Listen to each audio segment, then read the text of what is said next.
السلام عليكم ورحمة الله وبركاته. ازيكم عاملين ايه؟ معاكم اسماء مصطفى من قناة جدد وغير مع عيلة الميم. وان شاء الله النهاردة هنقفل الملاية الست قطع اللي احنا عملناها مع بعض، اللي احنا جبنا منها قماش السادة وقماش المشجر او القماش الجديد ده جميل اوي، مثلثات كده عامل زي شكل الرسومات اللي هي عند اسوان الاقصر واسوان والكلام ده. شكله حلو عجبني، وسينا والكلام ده فعجبني، فجبت منه جبت منه، عملت خدريتين ومخدتين، وخدت كمان مفرش مترين وكمان جبت مترين ونص من القماشة السادة دي، عملت منها خدت مترين وربع بس عشان هكمل الربع بالشكل ده اهو. هكمله يعني مشجر، هكمله مشجر تمام. وزي ما انتوا عارفين قصيناها معاكم بكل تكاتها بكل حركاتها طبعا.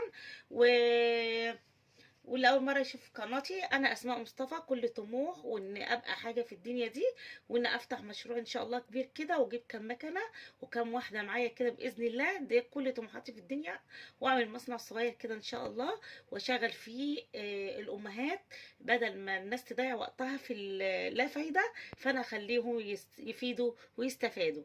وان شاء الله باذن الله ربنا يحقق لي الامنيه دي، مكانتين زي دي سنجر على مكانتين اوفر، وان شاء الله نفتح المشروع ده وان شاء الله ننجح مع بعض باذن الله. ادعوا لي يا جماعه باذن الله ان احنا نعمل المشروع ده باذن الله. مش مكتفيه ان انا بس اشتغل ولقيت الموضوع ده حلو، لا انا عايزه افيد ناس كتير. عايزه ما اخليش حد يقعد مع حد ويجيب سيره حد، مش عايزه الكلام ده. عايزه المهم معايا هنا في المكان ده، ونبدا ايه، نفكر نعمل شكل ايه، نعملش شكل ايه، الحلو الوحش. ادعوا لي يا جماعه ان انا اعمل كده وهكسب ثواب برضو. ويلا فينا، يلا بينا ونفيد ونستفاد مع قناتنا جدد وغير مع عيله الميم، ونصلي على الرسول عليه افضل الصلاه والسلام، وندوس على المكنه بتاعتنا ونشوف هنعمل ايه مع بعض باذن الله. بتمنى من الله ان ربنا في الشهر الكريم ان انت تدعوا لي ان ربنا ايه، آه يديني الفرصه دي في حياتي، امنيه. فالمهم ايه، خلينا في اللي احنا فيه باذن الله. دلوقتي خلينا في المستقبل اللي احنا فيه دلوقتي. ان شاء الله زي ما انتم شايفين، قلت لكم جبت من قماش الساده الجنزاري ده جميل جدا، قماشه حلوه وطريه كده. واسمها المميز يا جماعه، المميز مش طالع منه الساده، لا طالع من هو القماشه دي اسمها المميز، حلوه. مميز، وهي مميز جميله، انسيها ما تقلقيش منها من اي حاجه، ولا تقولي تجرب ولا تقولي تبوظ ولا تقولي اي حاجه، ان شاء الله معاكي جميله.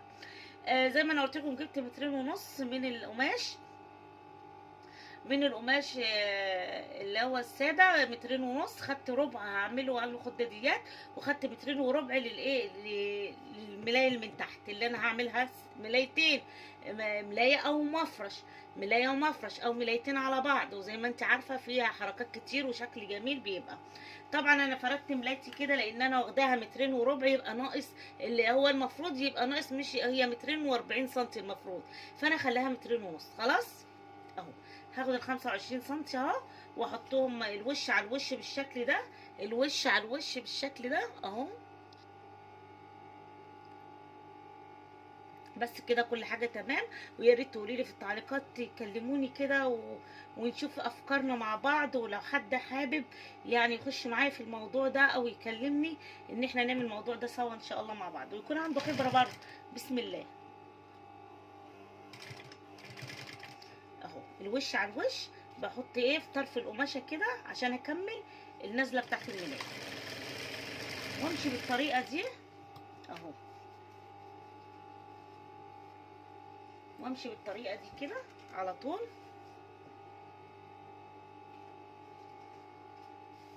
كلموني يا جماعه كده واكتبوا لي تعليقات، عايزه احس اني وهرد عليكي وكده يعني اهو.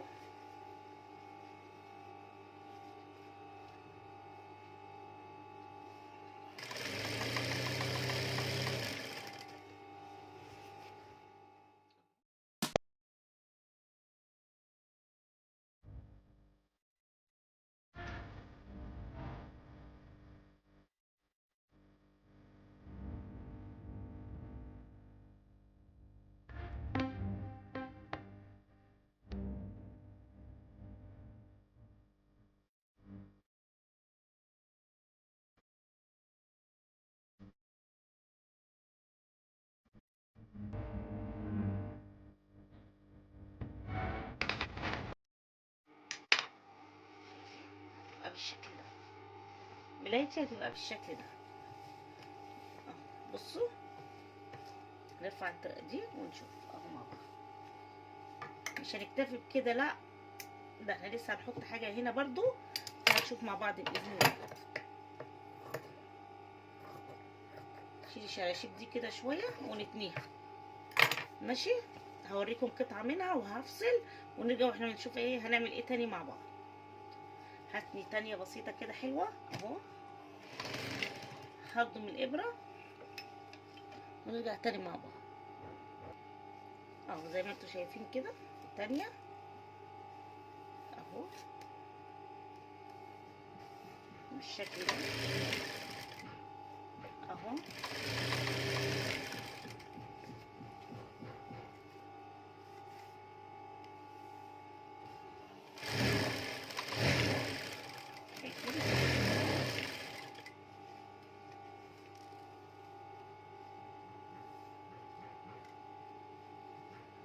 اهو نأسف على الصوت اللي من بره ده، الناس مبقاش عندها ريحة الذوق.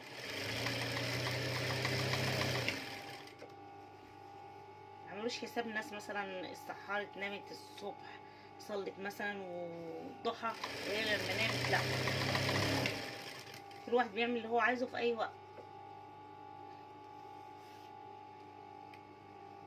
شعب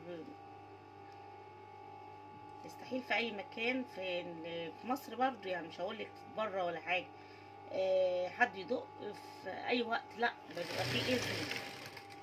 لا احنا ما شاء الله هنا كل واحد بيعمل، ممكن يكون الشنيور والدق وكل حاجه في وقت واحد. ممكن الناس يكون واحد متوفي والناحيه التانية واحد في فرح، ممكن. بس كده هكمل بقى التانية زي ما انتوا شايفين كده اهي، تانية كده ونشوف هنعمل ايه تاني مع بعض. طبعا هتني بالشكل ده طبعا اهو، هاخد حته كده عشان اغطي البرسل ده عشان ملوش اي لازمه اهو.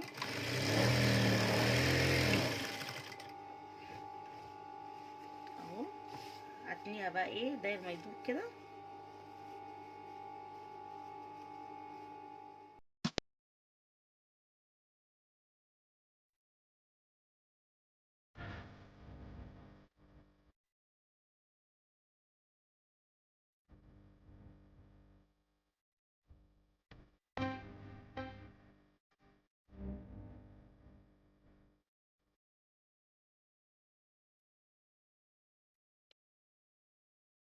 انا اهي ورد كده في السوق جميله جدا بصراحه عجبتني. الجنيره دي كان المتر والله ما اعرف ب40 جنيه ولا بكام، بس كبيره جامده يعني اهي شايفين. طبعا انا شايفه بقى ان انا لو جيت حطيتها كده مش هتبان، شايفين كده. لو انا بقى حطيتها كده هتبان وتبقى جميله اهو. خلاص هنبدا دلوقتي نخيط اهي بين الابيض وبين الايه اللون بتاعه اهو اهو. هتمشي بقى في خيطه متساويه كده. حد هيقول لي طب انتي خيطتيها كده مش هتيجي، لا استنوا بس انا هوريكم كل حاجه تسهل تبقى سهله سهله معاكم ومعايا اهو. هبدا اعملها بالشكل ده اهو. حقيقي بتبقى جميله قوي ما حطت لفوق كده، لو اتحطت لتحت فعلا المشجر كان هيطفيها، لكن في الساده بيظهر الجوارات والكلام ده، وادام صارفه ومكلفه فبيني بقى اللي عندي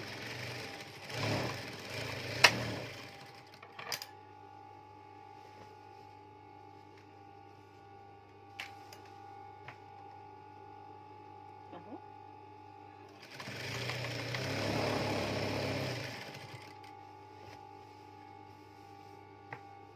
شايفين اهو.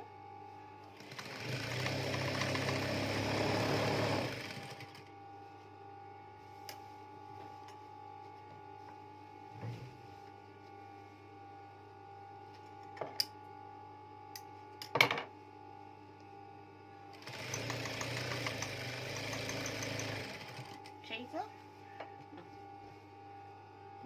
بين الابيض اللي هو المشجر وبين الساده في النص بالظبط.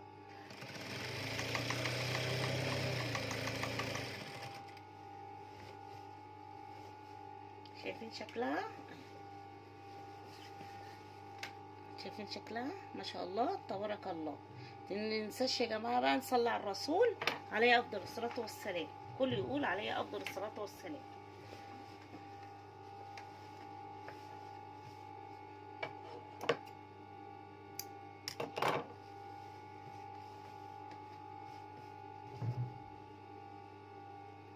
بالشكل ده.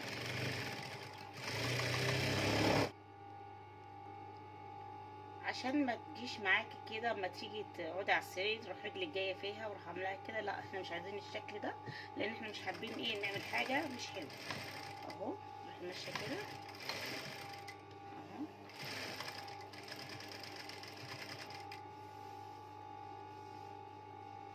اهو. اهو.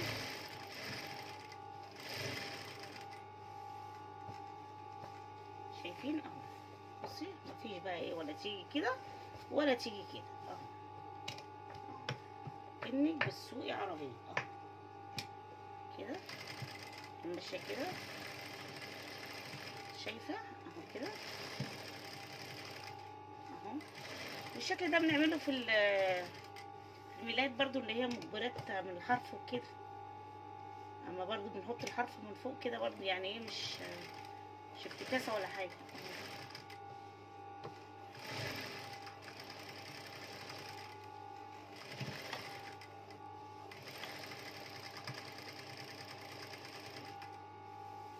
اهو.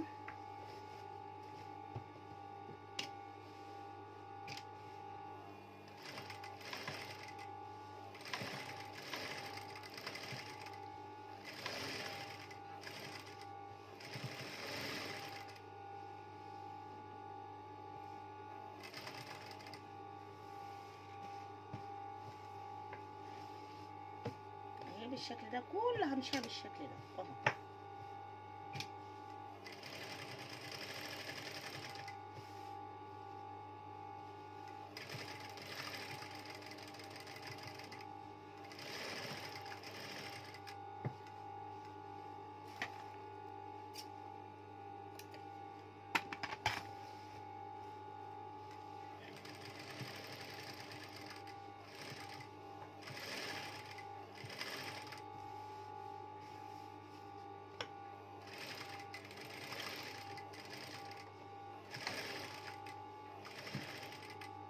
برضو بالابره بقى، ودينا شفنا بنعمل ايه، وادي شكلها زي ما انتم شايفين الجمال. التشكيلات والمربعات والمثلثات دي زي الاقصر واسوان وحبايبنا كده، جميله جدا اهي. شكلها نطق والله بجد. شايفين جميله جميله جميله، واللون على الطبيعه احلى كمان. خلاص كده احنا خلصنا الملايه اللي هي التحتانيه، لسه الملايه اللي من فوق او المفرش اللي من فوق. يلا نشوف هنعمل ايه في مفرشنا كمان. يلا. وزي ما احنا عارفين اللي احنا تعالوا نحسب احنا جبنا من القماشه دي كام. القماشه دي جبنا منها مترين، مترين و40 سنتي دي، وخدنا متر ونص يبقى كام؟ 3 متر و90. 3 متر و90 وخدنا 50 سنتي. 50 سنتي بتوع ايه؟ لان خدنا ال 150 طلعنا منهم خداديه، خلاص ركناها على جنب، باقي معانا خداديه. خدنا 55 وعندك 90 يبقى قولي 3 متر و40 سنتي. وخدنا يعني انا كنت جايبه بالتقريب 3 متر ونص، 3 متر و70 سنتي حاجه زي كده. دي تكلفتنا للملايه، ومترين ونص اللي هو جبناهم اللي هو ايه الملايه الساده اللي هو اللون ده الجنزاري، يبقى كده ايه او الجنزاري او هو يا اما جنزاري يا اما اخضر زرعي، حاجه من الاثنين. طبعا جبت ملايتي دي اللي انا واخداها مترين و40 سنتي. مترين و40 سنتي اهو، ساعة ما قلت لكم دي مترين ودول 40 سنتي، يا 40 سنتي يا اي 40 سنتي بكتيرو. خلاص عشان تبقى ملايه فوق الملايه وتطبق وتعدل زي ما هي عايزه. هنتني طبعا المفرش بتاعنا كده اللي هو ايه اللي فوق الملايه. طبعا احنا عاملينها 6 قطع النهارده مع بعض. بنغيب نغيب ونعمل الملاية دي لانها جميلة ومطلوبة وشكلها تحفة تحفة تحفة على السرير. خلاص اهو.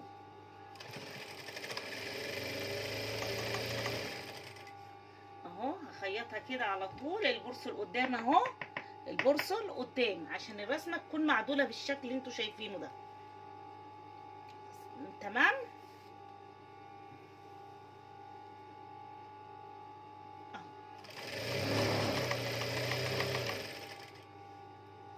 انا هسميها الملاية السيناوي، هي مش متلقبة بكده في الاسواق وكده، بس انا هسميها الملاية السيناوي. تمام كده.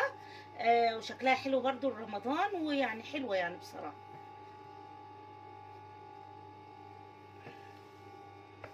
اهو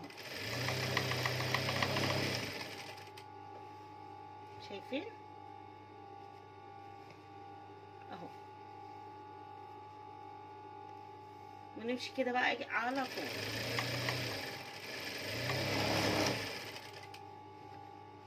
هنتنيها بالشكل ده تانية في تانية، ونشيل شوية الحاجات اللي طالعة كده. القماشة المميزة دي حلوة، بس شوية الايه اللي طالعين طرطشين دول اهو.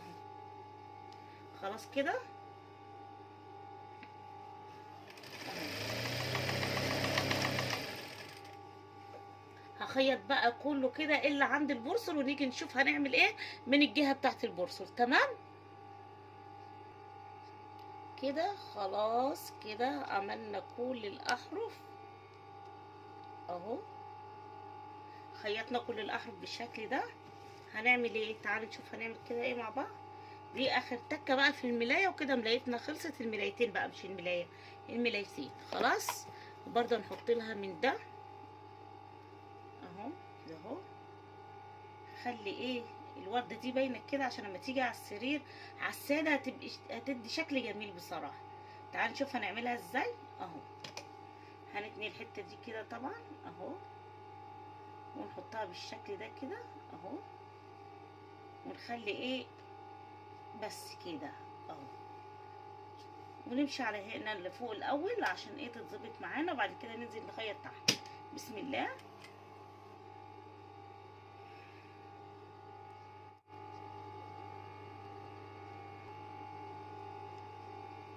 بص هخيط ازاي. ادي الجوبره بتاعتي هنا، الجوبره فيها تقويس كده، انا هحط القوس ده هنا كده وهبدا اخيط اهو.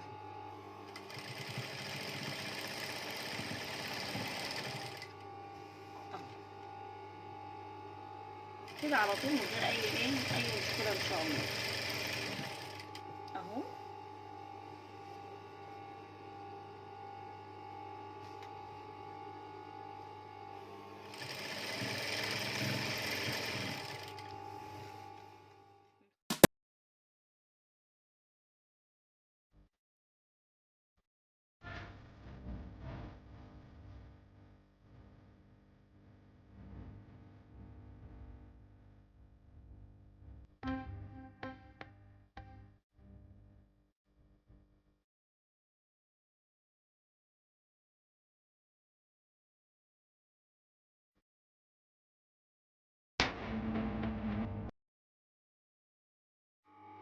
نكمل بالشكل ده كده اهو.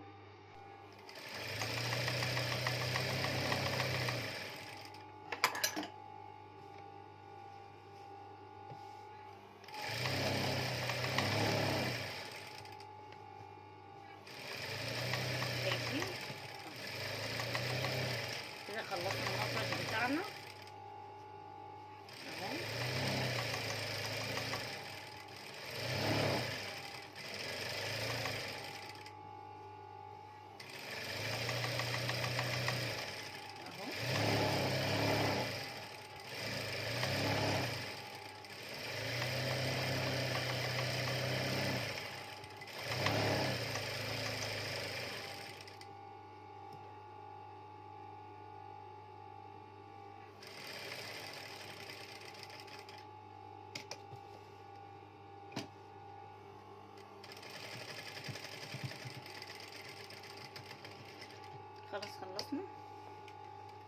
ونشوف بقى الشكل. هطبقهم كده واوريكم الشكل النهائي، وان شاء الله نخلص المخدات والخدوديات قبل ما انزلها فيديو باذن الله.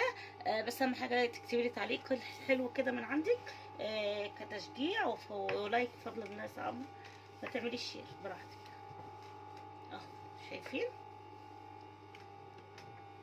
ثانيه واحده نجيب الملايه واوريها لكم. يلا بصي معايا كده وشوفي شو هالجمال. الجمال ده من قناه عائله ميم او جدد وغير مع عائله ميم. شوفي بقى الجمال اهو.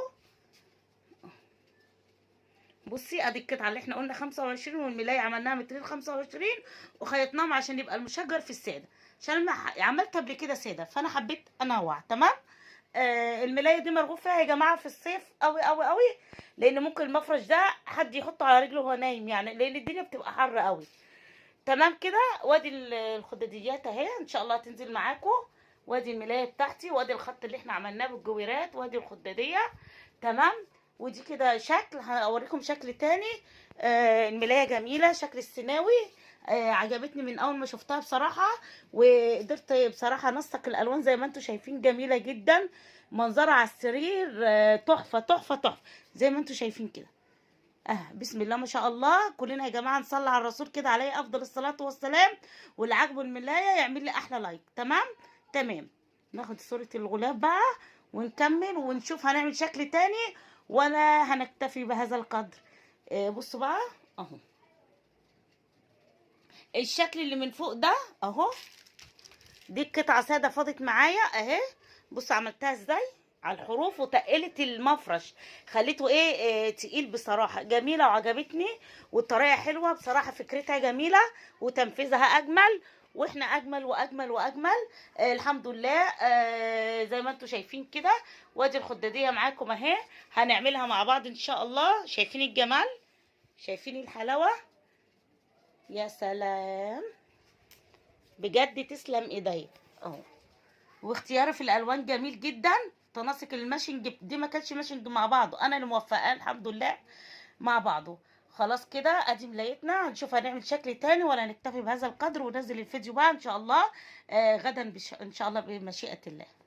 والمنظر التاني معانا اهو. شايفين طريقة الملاية بتاعتي جميلة ازاي ومناسقة ازاي اهو. وادي الطريقة التانية، وفي تالت ورابع وخامس وسادس، بس حلوة قوي كده. اما ان شاء الله تطلبي مني ملايه واعملها لك كده واعملها لك كده، ابقى اعملها لك بالشكل اللي انت عايزاه ان شاء الله، ابقى اقول لك. تمام كده. وبكده يبقى خلصنا الاوردر بتاعنا بخير وسلام، ومبروكه للعروسه بتاعتنا. الف الف مبروك. تتهنى بيهم يا رب. وخلاص كده ان شاء الله باذن الله نكيسهم لها، ونصلي على الرسول عليه افضل الصلاه والسلام. وزي ما انتم شايفين كده اهو اهو. شايفين تصوير البطيء بطيء. وكان معاكم يا جماعة أسماء مصطفى من قناة جدد وغير مع عائلة الميم. بحبكم في الله، والسلام عليكم ورحمة الله وبركاته.